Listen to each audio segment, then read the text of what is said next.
You're listening to the Best Advice Podcast, guys. If you haven't already, give us a 5-star review and help spread the word. And if you have a question for the guys, email a voice recording to podcast@bestadvicepodcastguys.com. That's podcast@bestadvicepodcastguys.com. Today's episode is brought to you by Security Financial Management. If you're ready to level up your financial game, SFM offers a free initial consultation after each episode. Just send an email to podcast@bestadvicepodcastguys.com with the subject line complimentary consultation to book yours today. Oh, welcome back to Best Advice Podcast, guys. I'm your host, Roth Lovaglio, here as always with Mitch Watt, Frank Lovaglio, and Austin Jackson, aka the Fats. Gentlemen, what's crack-a-lackin'? What's crack-a-lackin'? What's crack-a-lackin', Mitch? What's crack-a-lackin'? I like it. So we start off each episode with the powerful practice of positive thinking with the segment, Give Me Something Good. So Fats, give me something good. Give me all you got! Something good. Gotta shout out my SFM teammates, Mitch, Allen, and Trevor in the truck. Bell just passed some pretty difficult tests. Mitch passed the CFP, good designation in this industry. And then Trevor, our young teammate, just passed the Series 66 to complete his licenses. So proud of that guy. Truck through it as always. Go truck. Yeah, he's the best of both those guys. Just a second, Austin. CFP's tough. A real tough exam. Mitch did a great job passing on the first round, and we always call Trevor the truck because everything he does, he just takes and just runs over the project, and then he trucks over it. I can't do that noise twice. No, that's good. No, I think you're right. The CFP is extremely difficult, long process, and for Trevor to come in, I think I saw him and he said he took the test and finished it and passed it in 58 minutes. So. Wow. He's pretty good. He trucked through that just like he does with everything Which else. is the total opposite of me. I passed, don't get me wrong, but it took a very, very long time. I was always the kid in high school. It's like, I'm smart, but I'm just not a good test taker, which is ridiculous. That's like saying I'm a great athlete, but I just can't perform when I play. It's like, I swear I'm smart. Just the time where I get tested on how intelligent I am. Yeah, it doesn't work well. And you get tested on what you remembered and what you actually learned from everything. That's what I'm not good at. So it just makes no sense. It's an oxymoron. Yeah. Well, it's a good thing we have Mitch and Trevor there. That's right. Alrighty, let's get to some finance with the question of the day. Today's question comes from Kent from Atlanta, Georgia. Kent, what you got for us? You want to say something? Hey guys, just curious, what's the best age to take Social Security? What's the upside of delaying the received benefits? Thank you. All right, thank you, Kent. I'm going to give you a quick overview of Social Security. It's been a hot topic, and I'm going to pass it to the experts per usual for the strategy size of this. But Social Security benefits are calculated based on your earnings over your lifetime, right? It takes a section or a portion of your lifetime. This portion is the time of your life where you made the most, where your income was the highest, right? And this monthly average is then indexed for inflation and then thrown into Social Security's formula that calculates or pushes out a number. And this number is going to be called your primary insurance amount. Now, your primary insurance amount is the amount you receive if you claim benefits at full retirement age. Now, this is where the strategy comes in. The sooner you start taking the benefits of Social Security, the less of that primary insurance amount you will receive. For example, your full retirement age is 67.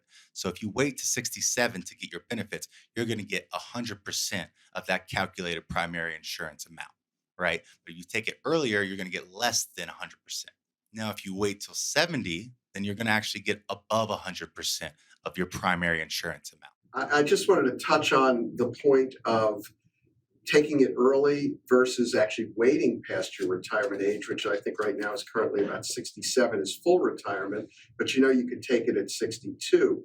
You do give up a lot of benefits. If you start at 62, it's 70%. And if you wait until you're 70, it's 124. There's different, I'm just going to give an example. Frank and Austin are really going to get a little more details. But an example, if your full benefit payment at age 67 is $1,800, if you start early at age 62, it's down to $1,260. If you wait later and take your full benefit at age 70, it goes up to $2,232. So almost $1,000 difference than waiting. So you got to see what the crossover line is. We're going to talk about that as we go forward. And that's So $1,000 more a month. $1,000 a month. Wow. Yes, it's Pretty $1,000 a month, so $12,000 a year almost. Big And that's difference. according to AARP right now and socialsecurity.gov. So just an example, everybody's different. What they make is different. It's based on your work history and when you start to take it. So there's a lot of factors. And there's no perfect answer, right? So we do all, our firm is primarily a planning firm besides investment management. We want to do the planning on the front side. And when we look at all three of us do analysis for clients, there's no perfect answer. So if you're not in good health and you don't see longevity, you may want to take it at 62, if you're in good health. And here's another example. You gave a great example. Right now, I was reading in the last couple of days, preparation for this on some facts, and $4,873 is the most that you can take for Social Security, and that's if you take it at age 70 in 2024. But the antithesis of that is $2,700 if you take it at 62. So like your example, a little more drastic because it's the max, $2,700 versus $4,800. That's a big difference in income. So if your health isn't good, you might want to take it early. But if your health is good, maybe you have two breadwinners. So if it's a husband and a wife, sometimes it's better to let the less or of the two earners take it first, and then delay the higher earner to 70, and that way you can get as much juice from the plan as you can. What do you think, Austin? No, that makes sense. I think it's all kind of circumstantial to your individual situation, right? If you have enough money to supplement that income while you wait to get the higher benefit, then by all means, go ahead and wait, get the higher benefit later. So you can turn that on, take from, retirement accounts, and then, once that Social Security kicks in, then you can turn that income off and then use the Social Security. I think the break-even age from taking at 62, the earliest, versus full retirement age 67 is about age 79. So it kind of depends on, do you want access to those dollars that you worked hard to earn earlier? Or you have more energy and health, maybe, but it's all kind of dependent on your individual situation and if you're able to supplement that. And the way you beat him is just live to 100, and that way you get that Then you 11. beat 'em. Yeah, 79 is the break even in some examples. So if you live to 100, you've got 21 years on the dole. That way you're good. And just one other quick thing, when people ask where does it get funded from, just kind of a logistic question on it. So every time if you're working for someone else, every time that you get a paycheck, 6.2% of that check is funding Social Security, and 1.45% is funding Medicare. So eventually when you turn 65, that's 7.65 coming out of your check, and the employer matches 7.65. So think about 15% of every paycheck is going to fund primarily Social Security with some Medicare in there. So a lot of your money's going in. It's, kind of in a fun way. We were laughing and saying, as Social Security is not really that greatly funded. If you really look at call it the escrow account of Social Security, there's not an abundance of extra there. So really money flies in, and then 15% comes out of all our paychecks, and it's sort of going to the older guys. So, guys like Austin Jacks and Robert in their 30s, let's get crack-a-lacking and get your ass to work. Frank, talking about funding, one of the biggest issues was the government was pretty smart in 1935 when they started Social Security. They thought no one would ever get paid. That's right. Because in 1935, FDR was president. He started Social Security. What was the mortality at that the point? life, so remember, 62 is the minimum, Right. 70. In 1935, the life expectancy for men was 61 years old, Right. and women was 65. So they were going to pay it So for a year or two back. Well, for men, they were never going to pay it Right. because That's right. They And, died before 62. they died before, and women 65. So they got a few So- years, maybe. If they took it at 62, but they probably didn't because back in 1935, most women did not work. So they did not put any money in. And as you know, you need a bunch of quarters, and they look at your work history, which is about 10 years of your best So they weren't years. even They didn't any even of the work benefits. because Yeah. back then women were really not working. So the government thought they had it all beat, but now the life expectancy has gone up 80s, so much yeah, more. Yeah. The China egg is now reachable. Exactly. So by the exactly. time Rob and I retire, full retirement age will be about 80. Yeah, it'll be 80 a minute, right? It'll be 80, Yeah. yes. But with that, as Austin talked about earlier, Frank, it's different for everyone. We're not sure where and what age is right. Just sitting here. But right now, we have access, believe it or not, there are 12 different calculating programs that we can put your information into and find out exactly what probably is a good age for you to start, give you all the options. There's a benefits for your spouse calculation. There's a life expectancy calculator, an online calculator, a quick calculator. Right. It tells you all that information. But there's the retirement age calculator, the windfall elimination provision calculator. You're sitting there going, what's that? Yeah. That's what we're here for. That's right. We can help you with that. There's the GPO calculator, which is the government pension offset. There are so many things. Then the detailed calculator we get from the government as well. So there's an earning test calculator, an early late calculator. My point is, there's a lot that goes into when do I take Social Security? That's what we do. We have access to all of this information. Right. We work with it. You call us, come in, you see us. This is a very important decision for many people. Once you're retired and you're not going to have income, you need to know what will be my best decision. Right. And just from what I was telling you here, there are 12 different programs that we have access to try to help you make an informed decision. If you have good information, you usually can make a pretty good informed decision. If you don't have good information and don't know all of the information out there, you might make a mistake. And that just goes to, part of last segment we were talking about distributions, right? The biggest, you can accumulate wealth, and that's our job to help you get there. But when it comes right down to it, most retirees are like, all right, how do I convert my wealth to income? And so Social Security is such an important part, hence all the calculators we can help you kind of drive through, because getting a cash flow is one of the most important things for retirement. And we talked about Roth IRAs, just to give them a plug too. If you can, put money in a Roth 401k, if you're a high wage earner, you might not be able to do it in a regular Roth. You can put it in a Roth 401k, and then you can move that out into, because stream of income is one of the most important things that will decide if you have a fun retirement or not. You can have all the wealth in the world, but if you can't get access to it, it's, you're not going to have a good lifestyle in retirement. So Social Security, great supplement. We also encourage, of course, make sure you get wealth in lots of other buckets, because, depending on your lifestyle, $1,500, $2,000 won't be enough. And so you got to make sure you have other buckets. The Roth IRA is a great tool as well. Right. And that's tax-free. So, that's right. That's distribution tax-free.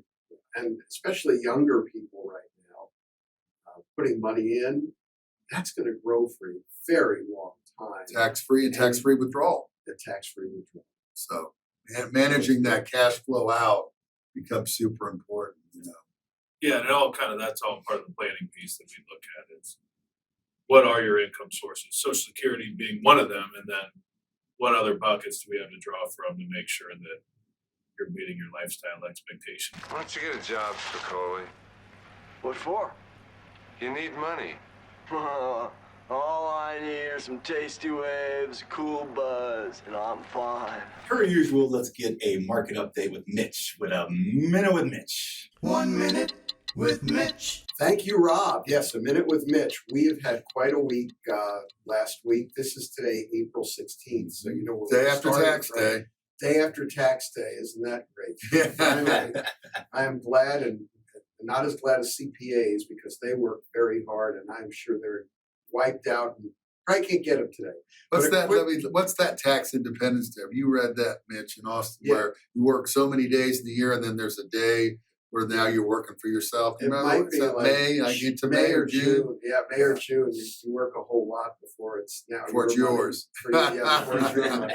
But that goes back to Social Security funding again. That's right. Anyway, we had a very tough week last week, and a lot of it was actually the CPI number came out hotter than expected.